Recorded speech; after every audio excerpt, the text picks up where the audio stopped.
नमस्कार, मी भूषण लिमे, गुंतवणूक सल्लागार आणि चार्टर्ड अकाउंटंट. एका महिन्यापूर्वी मी माझं यूट्यूब चॅनल सुरुवात केली आणि मी खूप भारावून गेलेलो आहे. खूप चांगला प्रतिसाद मिळाला मला. खूप लोकांचे व्ह्यूज मिळाले आणि खूप लोकांचा प्रतिसाद इन द सेन्स बरेच लोकांनी प्रश्न विचारले मला. प्रत्येक व्हिडिओला चांगल्यापैकी प्रश्न विचारत आहेत लोकं आणि मेन बरेच दिवसापासून मी बघतो जो प्रश्न असा आहे ना, खूप लोकांचं म्हणणं आहे की सर आत्ताच आम्ही सुरुवात केली आहे कमवायला. तुम्ही कधी-कधी सेव्हिंगचं बरेच मोठे-मोठे अमाउंट्स तुम्ही सुचवता.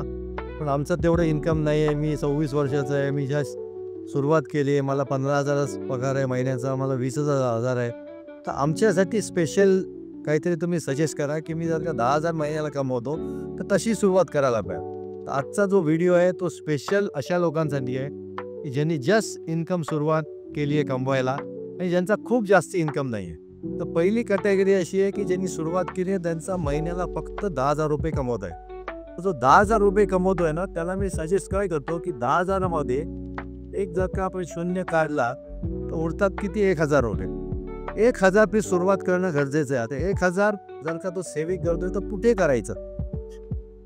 बरेच प्रकारे सेव्हिंगची एक सध्या जो जास्तीत जास्ती लोकांना जो आवडतो तो प्रकार आहे म्युच्युअल फंड, SIP किंवा स्टॉक मार्केट. त्याच्यानंतर लोक फिक्स डिपॉझिटमध्ये पण सेव्हिंग करतात, पोस्टात करतात, PPFमध्ये करतात, लाईफ इन्शुरन्समध्ये करतात. पण जेव्हा माणूस सुरुवात करतो तर आजची गरज मी लोकांना सांगतो की मेडिक्लेम पॉलिसीची आहे. पहिलं तुमचं जर सुरुवात झाली पाहिजे, कारण माणूस आपण ह्याचे इन्व्हेस्टमेंट करतो म्युच्युअल फंडचा, लाईफ इन्शुरन्सच्या, या पुढच्या गरजांसाठी करतो आपण.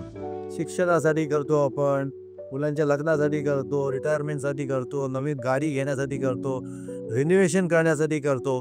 पण इमिजिएट जी गरज आहे ना, माणूस कधीही कोणीही कधीही हॉस्पिटलाइज होऊ शकतो. तर त्याच्याची पहिली गरज आहे, जेव्हा तुम्ही 10,000 कमवता महिन्याला त्याच्यातले ₹1,000 साईडला ठेवून त्याच्यात एक चांगलीशी मेडिक्लेम पॉलिसी काढायला पाहिजे. मेडिक्लेम पॉलिसी काढल्यामुळे काय होतं, की चुकून जरी तुम्ही आजारी पडला, हॉस्पिटलमध्ये गेला, तर बऱ्यापैकी माझ्या मते तुम्हाला एक 15 ते 20 लाखापर्यंतची स्ट्रॉंग मेडिक्लेम पॉलिसी तुम्हाला मिळेल. आता तुमचं 10,000च इन्कम आहे, तर 10,000 कायम 10,000 राहणार नाही आहे. हळूहळू तुमचं इन्कम वाढेल. ज्यावेळेला तुमचं इन्कम महिन्याला 20,000 होईल, परत मगाशी सांगितल्याप्रमाणे एक शून्य आपण हा ठेवला तर महिन्याला 2,000चं सेव्हिंग करू.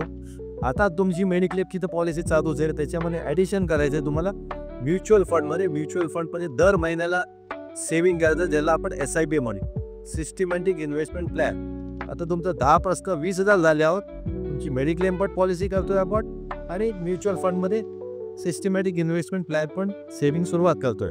ज्यावेळेला परत 20,000चा तुमचा पगार वाढतो किंवा तुमचं इन्कम वाढतं, त्याच्यावेळी ते 28,000 ते 30,000ला जाईल. परत एक शून्य काढून महिन्याला 3,000चं सेव्हिंग करायचं आहे. ₹1,000 मेडिक्लेममध्ये, ₹1,000 सिस्टमॅटिक इन्व्हेस्टमेंट प्लॅन आणि ₹1,000चं एक चांगली लाईफ इन्शुरन्स पॉलिसी काढायची. त्याशिवाय तुमचं रिस्क कव्हर पण मिळतं. तर ह्याच्याबद्दल पण काही तुम्हाला प्रश्न असतील, अजून काही डोक्यात वेगवेगळे प्रश्न आले तर तुम्ही माझ्या यूट्यूब चॅनलवरती तुम्ही प्रश्न विचारू शकता. माझ्या यूट्यूब चॅनलला जो भरघोस तुम्ही प्रतिसाद देत आहेत, असाच प्रतिसाद देत राहा. सबस्क्राईब करा आणि काही प्रश्न असतील तर परत विचारू शकता तुम्ही. मी तत्परतेने तुम्हाला उत्तर देईन. Thank you very much.